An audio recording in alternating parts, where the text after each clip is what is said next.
My sister always believed that family meant free labor.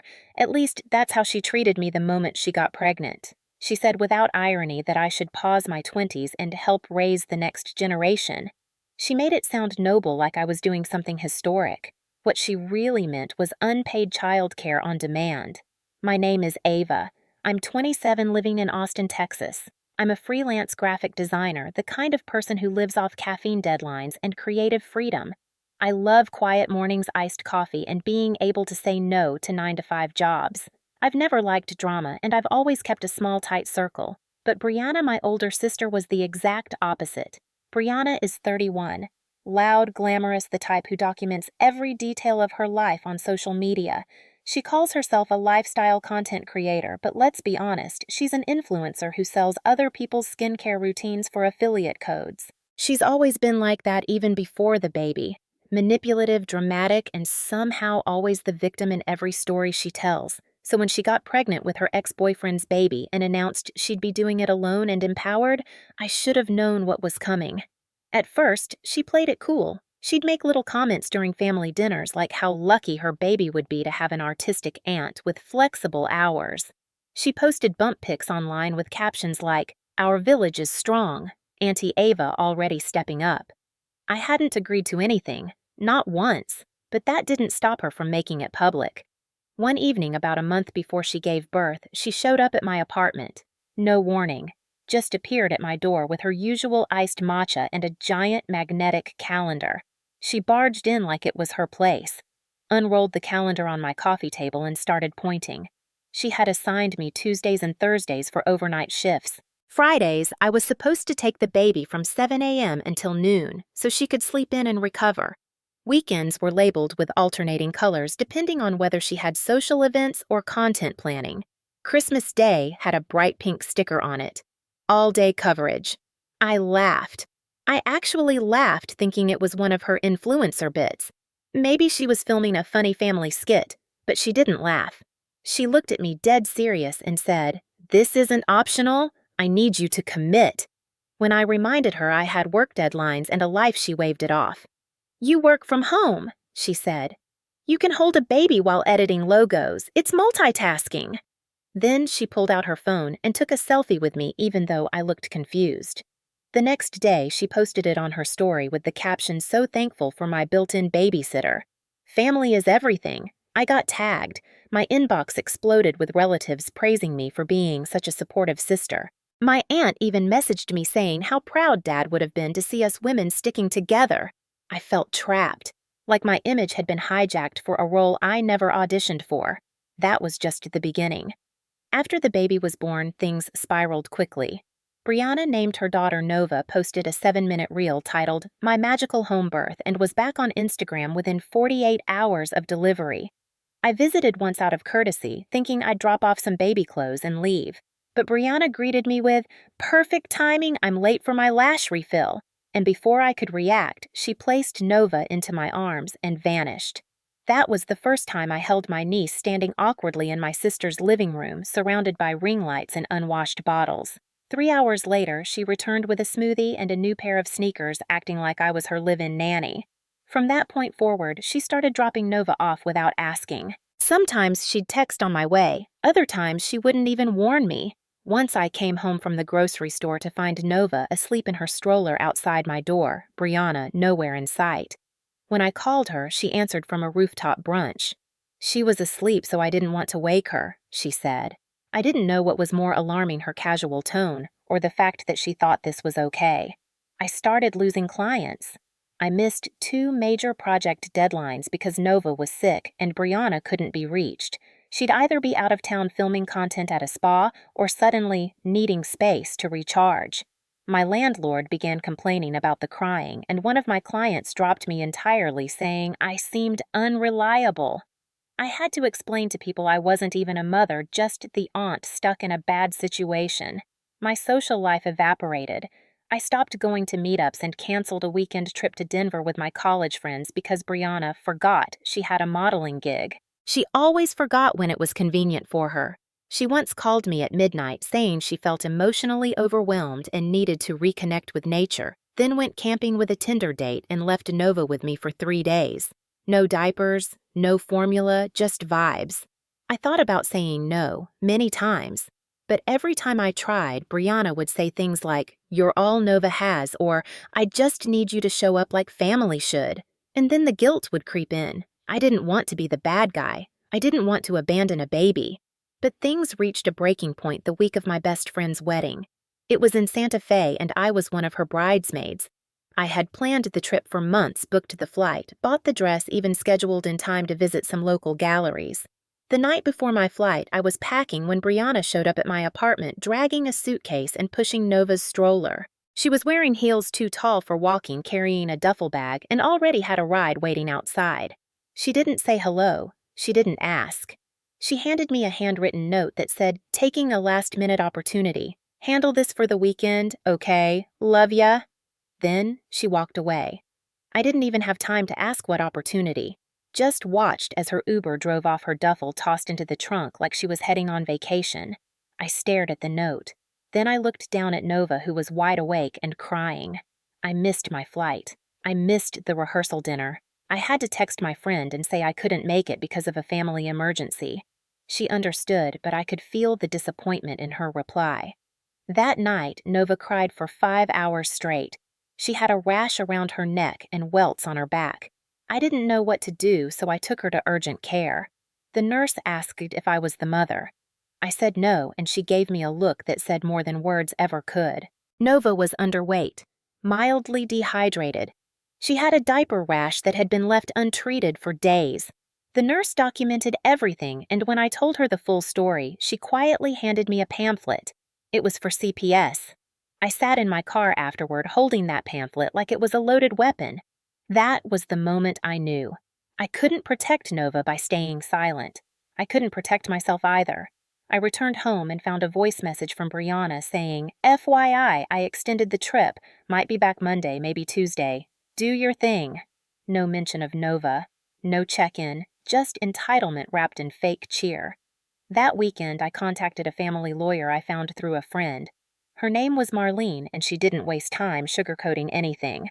I told her everything, showed her the screenshots of Brianna's messages, the pictures of Nova's bruises, and the medical report from urgent care. Marlene said we had a strong case to file a report with CPS and petition for a protective order. I felt scared, but also weirdly relieved, like I was finally stepping out of a trap I didn't know I had walked into. I didn't hear from Brianna again until 4 days later. She called from what looked like a luxury Airbnb, judging by the decor in the background. She was holding a mimosa and laughing, her voice slurred. "How's my little angel, you two bonding?" I asked where she was. She said, "Girl, I needed this break. Motherhood is exhausting." Then she hung up. That same day, I checked my home security app and saw that someone had been snooping around my porch at 4 a.m. A woman in a hoodie had walked up to my door, looked around, and then left. The next night it happened again. Only this time she left a package. Inside was a baby onesie and a note that said, "Miss me." I called the police. They filed a report, but said without more evidence they couldn't do much. Marlene helped me install a more advanced security system and advised me to start keeping a log of every strange interaction. Meanwhile, I contacted CPS. They responded faster than I expected. 2 agents came to my apartment that week. They interviewed me, examined Nova, and reviewed the footage from my camera. They were calm, professional, and utterly disturbed by what they saw.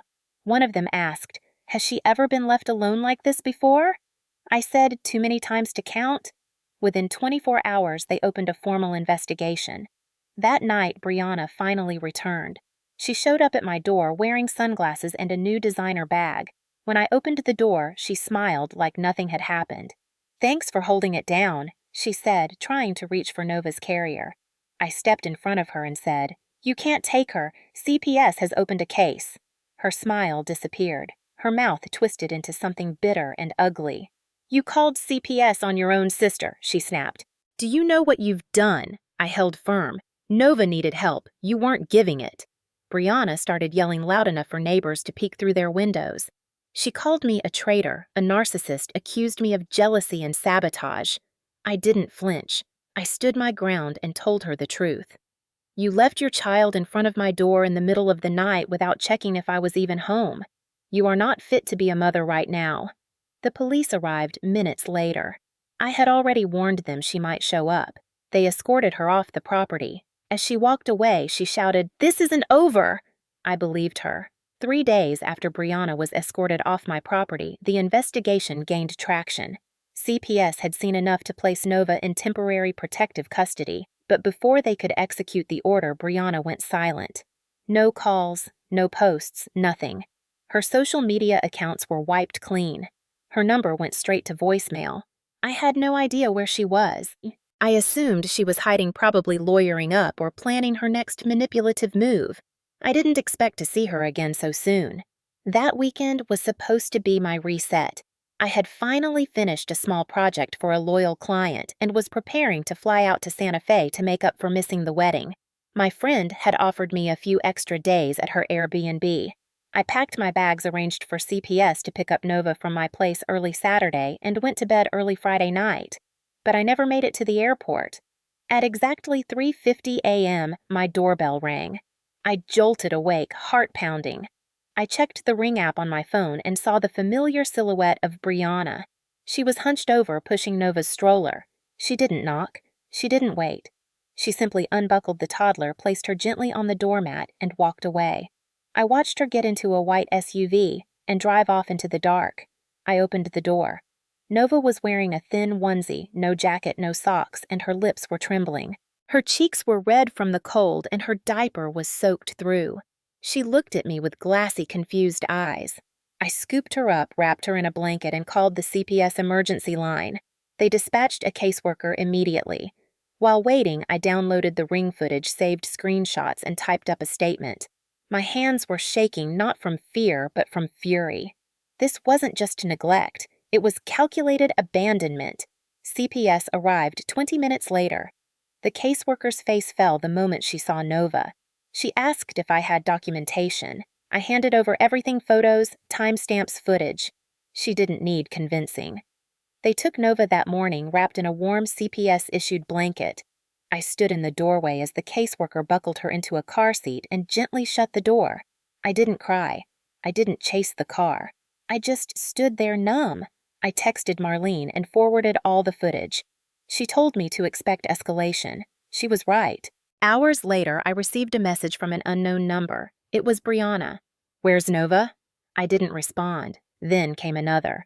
"You better not be playing games. I'll ruin you." I blocked the number. Then the messages started coming from relatives. My aunt in Michigan messaged me saying I had broken the family. An older cousin left a voicemail accusing me of selling out my sister. Even my mother, who had been mostly silent until now, called and screamed that I had humiliated Brianna and handed our family over to strangers. I stayed silent. I documented everything: screenshots, voicemails, call logs. I created folders on my desktop labeled harassment, threats, and evidence. Then I hired a security company. They upgraded my locks, installed indoor cameras, and gave me a panic button app linked to local police. I stopped going out unless absolutely necessary. My safe little apartment had become a war bunker. Then things got worse. My co-working space emailed to inform me that someone had come asking for me, claiming to be my sister. They had refused to give any information and suggested I stop working there for a while. I shifted everything remote. I barely left my apartment. A week passed. Then 2. Brianna didn't try to retrieve Nova from CPS. She didn't file any response. Then, out of nowhere, she resurfaced online. A heavily filtered photo of her, in Tulum cocktail in hand, captioned, "Recharge, Rebirth, Reclaim." It was the first post in weeks. I stared at it stunned. Then I noticed the comment section. Dozens of friends cheering her on, calling her a warrior. Some even writing, "She deserves a break. Single moms are superheroes." I wanted to scream. That night, a friend from high school DM'd me. Her name was Emma, someone who used to be close to both Brianna and me. She apologized for not reaching out sooner, said she had been watching the situation quietly and was horrified. Then she dropped a bombshell. She had screenshots. Conversations with Brianna over the past year, where Brianna joked about ditching Nova with the free babysitter and bragged about how she hacked the system by having a kid to milk government support. Emma had saved it all. She had even called CPS anonymously once, but never followed up because she feared family backlash. She sent me everything. I forwarded it to Marlene and CPS immediately. The next day, CPS confirmed Nova had been placed with a foster family experienced in dealing with trauma. They said the family reported progress already. Nova was eating better, sleeping more, and responding positively to structured care. Then Marlene called. "We have enough," she said. "It's time to file for legal action." We filed for a protective order and prepared a case for child endangerment. A week later, Brianna was served. She showed up to the preliminary hearing in a beige pantsuit, hair done, makeup perfect. Her lawyer claimed she was a struggling single mother being targeted by a jealous sister. I remained calm. I presented footage, medical reports, witness statements. Emma agreed to testify.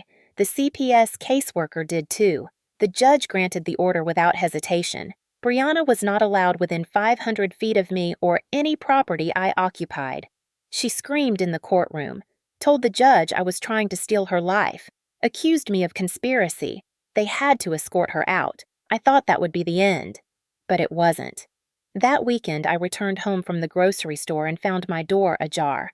I froze. I called the police. They cleared the apartment. Nothing was stolen, but everything was off. Couch pillows, flipped books, rearranged cabinets slightly open. Someone had been there. They left no fingerprints, no clear sign of forced entry. But they had been there. Police filed a report but couldn't do much without evidence. I installed more cameras. A week later, I found a letter under my pillow. Just 5 words. "You can't keep her forever." I moved, quietly, discreetly. Only Marlene and my landlord knew the new address. Then came the bombshell. Brianna failed her court-ordered drug test, not once, but twice. Cocaine. CPS moved to terminate her parental rights. Nova's father, yes, the same ex who had been largely absent, stepped forward. He had a stable job, had been paying support the entire time, and had been denied visitation by Brianna through legal manipulation. He wanted custody. CPS evaluated him, did home visits, and concluded he was a viable guardian. I met him at the CPS office. His name was Marcus. He brought a photo album of Nova's first-year pictures Brianna had never shared. He cried as he thanked me. I believed him. Nova deserved a chance. The court hearing was scheduled for the following month. In the meantime, the harassment from Brianna's supporters escalated. Someone tried to break into my car. My building received anonymous packages, baby items, threatening notes, even a burned pacifier. Marlene filed new motions. Police increased patrols around my place. Then one night, Brianna showed up at my new address, high again, wild-eyed, screaming about betrayal and blood. She tried to break the security door. I called the police. They arrested her for violating the order. She resisted, screamed that she would burn everything down, that she would take Nova and disappear. I watched from the window, heart racing, as they took her away. It should have felt like victory, but all I felt was grief. Grief for the sister I thought I had. Grief for the child caught in the wreckage. The custody trial began 2 weeks later. The courtroom was cold, both in temperature and in atmosphere. I sat beside Marlene at a long wooden table dressed in the same navy blazer I wore to every hearing. On the other side sat Marcus Nova's father, his hands tightly clasped, jaw clenched. Across from us, Brianna appeared via video call from the county jail. Her face looked thinner, makeup, smeared hair pulled back into a tight ponytail. She tried to look composed, but the fire in her eyes betrayed her. Her attorney was new, a young man who clearly hadn't been briefed fully or simply didn't care. The judge, a silver-haired woman with sharp eyes and an even sharper tone, opened the hearing with a summary of the charges and findings so far. CPS presented their report. Documented neglect, failed drug tests, abandonment, and a long list of missed appointments and unreturned calls. Nova's foster family submitted letters about her progress. Photos were displayed of Nova smiling, gaining weight, engaging with other children. The contrast between those and the early images of her listless underweight frame was undeniable. Then came Marcus. He stood and read a statement he had written by hand. He spoke of missed birthdays, of denied visits, of years spent building a nursery he hoped would one day hold his daughter. He described in detail his efforts, court petitions, child support payments, therapy, and the lifestyle he had built to give Nova a stable home. He ended by saying, "I may have been locked out, but I never gave up." The room was silent. Then it was Brianna's turn. She didn't waste time blaming everyone. She said Marcus was abusive despite no record or history of such claims. She said CPS was biased against young mothers. She accused me of orchestrating a smear campaign out of jealousy. She wept not quietly but theatrically, pausing between sentences to sniffle and dab her eyes. The judge didn't flinch. When Brianna began yelling about conspiracies, the judge warned her once. When she continued, the video feed was muted. Marlene stood and presented our side. The judge watched the security footage the night Nova was left at my door. The confrontation when Brianna tried to take her the footage of her violating the restraining order. Marlene read text messages aloud, including one where Brianna wrote, "She's better off with the foster lady. I need space." Finally, I stood and gave my testimony. I spoke of everything, how it started, how it spiraled, how I tried to help, until helping became enabling. I told the court I never wanted to be in this position, but someone had to put Nova first. Someone had to say enough. The judge sat quietly, then asked a single question. "Do you believe your sister is capable of caring for this child again?" I answered, "Not until she chooses recovery over denial, and by then it might be too late." The judge took a brief recess. When she returned, her decision was immediate and final. Brianna's parental rights were terminated. Full custody was granted to Marcus. Supervised visitation would only be considered after 6 months of sobriety verified by random testing, counseling, and completion of parenting classes. Brianna began screaming again. Security muted her feed permanently. It was over. After the hearing, Marcus came over, hugged me, and whispered, "Thank you for not looking away." I left the courthouse feeling weightless and shattered at the same time. I had protected Nova, but in doing so, I had burned every bridge tied to my sister. That night, I got home to find another package waiting.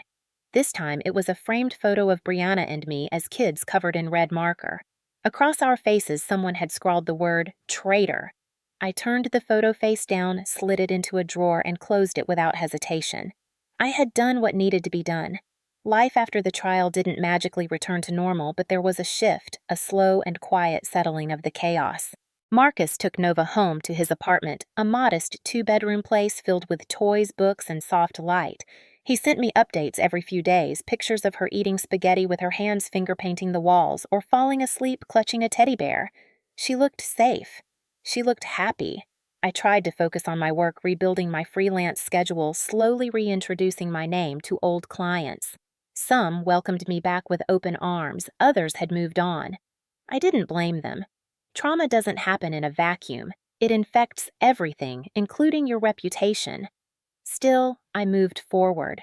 I changed apartments again, this time into a place with a doorman and security cameras in the hallway. The building required key fobs for every floor. It gave me peace of mind, even if part of me still flinched every time the elevator dinged. I started therapy. I told my therapist everything from the first uninvited babysitting session to the moment I watched my niece disappear in a CPS vehicle. She told me what I had done was brave. I didn't feel brave. I felt gutted. Marlene advised me to maintain documentation in case of future violations. I complied. Every message, every comment on social media, every package was logged. Brianna had gone quiet, but silence didn't mean safety. Then, 3 weeks after the trial, Marcus called. He sounded tired, his voice heavy. There'd been an accident. A drunk driver had run a red light and slammed into his car while he was driving home from work. He was in the hospital, multiple broken ribs, internal bleeding. He would recover, but not quickly. Nova had not been with him at the time, thank God. She had been at daycare, but now he needed help. CPS called me the next day. They asked if I would consider taking temporary placement of Nova while Marcus healed. My first instinct was no. Not again. I had only just started breathing normally. But I looked around my new apartment, thought about the way Nova used to grip my pinky finger in her sleep, and something in me softened. I said yes.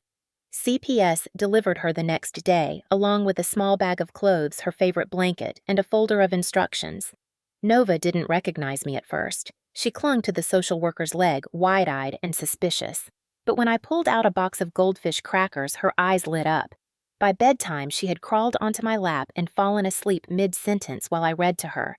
It felt different this time, not forced, not stolen time. This was a choice I had made, and for the first time, I felt in control. That peace didn't last long. Someone had leaked the placement to Brianna's supporters. The harassment began again. Anonymous calls, social media messages from burner accounts. One day, a woman I didn't recognize tried to follow us from the park. I ducked into a hardware store and called the police. They arrived within minutes and detained the woman who admitted she had been checking in on behalf of a concerned friend. She wouldn't say Brianna's name, but we all knew. Marlene filed a motion to extend the restraining order to include third-party contact. The judge approved it. Anyone who approached us on Brianna's behalf would now be considered in violation. Nova adjusted faster than I expected. She began calling me Ava, which melted me every time. She ran through my apartment giggling, dragging a toy stroller behind her. At night, she'd sleep curled up on my chest, breathing evenly. I got used to the sound of tiny footsteps on hardwood floors, the clutter of toys, the constant chatter. And for a while, it felt almost like a second chance at something I didn't know I needed. Marcus improved steadily. After a month, he was able to move into a ground-floor unit and hired a part-time nanny to help with lifting and transport. We coordinated a smooth transition, easing Nova back to overnight visits, then weekends. She seemed happy either way. She had 2 safe homes now. But Brianna didn't stop. She filed an appeal against the termination of her parental rights. It was denied. She sent threatening letters from jail, one of which said, "You think you've won, but I'll get her back. Blood always wins." Marlene turned it over to the authorities. They added another 6 months to her sentence.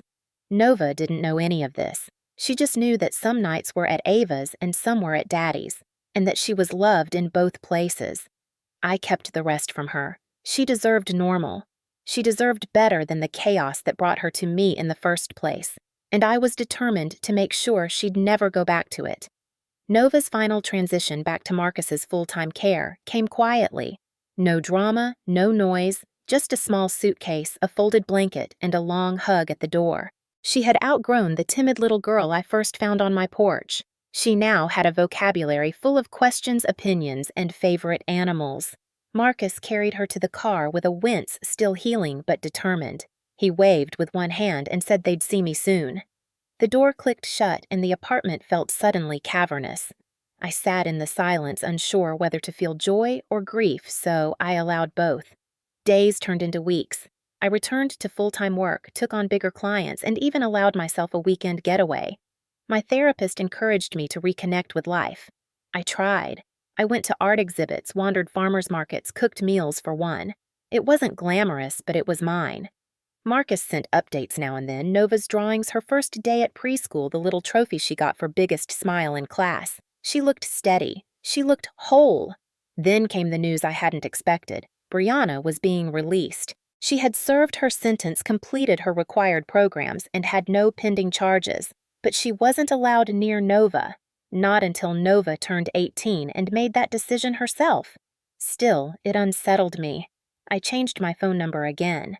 I alerted the building staff, updated security, gave a copy of the protective order to the front desk.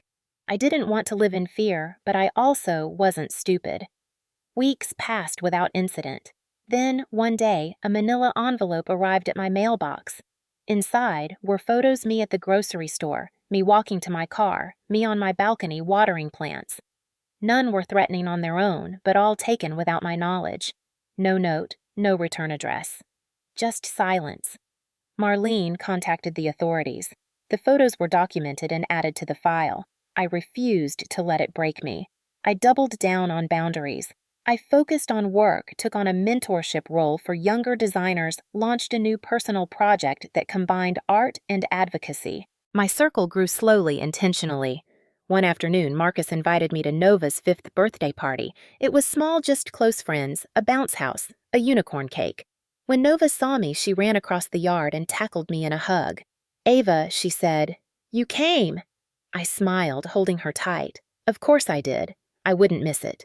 She wore a paper crown frosting on her chin, joy radiating from her entire body. That moment I knew. I had done the right thing, no matter the cost, no matter the pain. Brianna had lost custody, lost control, and eventually lost her audience. Her influencer career had faded into irrelevance. No one cared about detox tea or curated captions anymore. Her name stopped trending. She vanished into the static. I didn't check up on her. I didn't need to. My life moved forward. A few years later, I met someone. Not dramatic, not wild, just steady. We built a life based on quiet mornings, shared laughter, and mutual respect. When we had our first child, Nova came to visit. She held the baby like a pro and told me she was teaching her dolls how to change diapers. She called me her favorite aunt. I cried later that night quietly with the lights off, grateful for the strange, painful path that brought us here. In the end, this story isn't about revenge, it's about boundaries, about knowing when love becomes leverage and when family becomes a weapon. It's about choosing the hard thing over the easy silence. I didn't set out to be anyone's hero, I just refused to be a hostage. And because of that, one little girl got a second chance. So did I.